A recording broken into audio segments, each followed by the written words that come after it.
चलो आज हम तुम्हें एक कहानी सुनाते हैं। कहानी का शीर्षक है बलवान शत्रु से बचो। किसी तालाब में 3 मगरमच्छ रहते थे।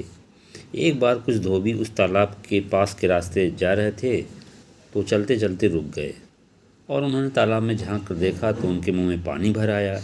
वाह, इस तालाब में तो बहुत मछलियाँ हैं। हमने तो आज तक इस तालाब में से मछलियाँ पकड़ी ही नहीं थीं।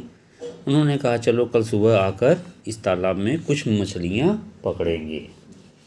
उनकी बातों को एक मगरमच्छ ने सुन लिया। उसने झट सारी मछलियों को इकट्ठा किया और उन सबसे कहा कि कल मछली पकड़ने वाले आ रहे हैं, सुबह वो मछली पकड़ेंगे।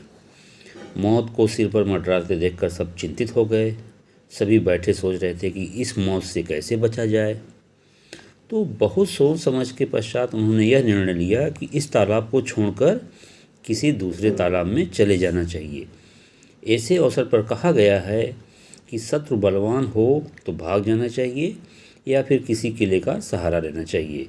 इसके सिवा और कोई रास्ता नहीं है। दूसरे मगरमच्छ ने भी उनकी बातों को सुनकर कहा, भाई आप ठीक कह रहे हैं, मेरा भी यही विचार है। हमें यथाशीघ्र इस स्थान से निकल जाना चाहिए। किसी विद्वान ने ठीक ही कहा है कि अत्यंत मोही नपुंसक लोग ही परदेश के नाम से डरते हैं। वे कौवे की भांति बुज़दिल और हिरण की भांति अपने देश में ही भूखे मरते हैं। जो स्वदेश में भूखा मरे वह मनुष्य क्या, जो खारे कुएं का पानी इसलिए पीता हो कि मेरे बाप दादा ने बनाया है, उसे पागल कहा जाएगा।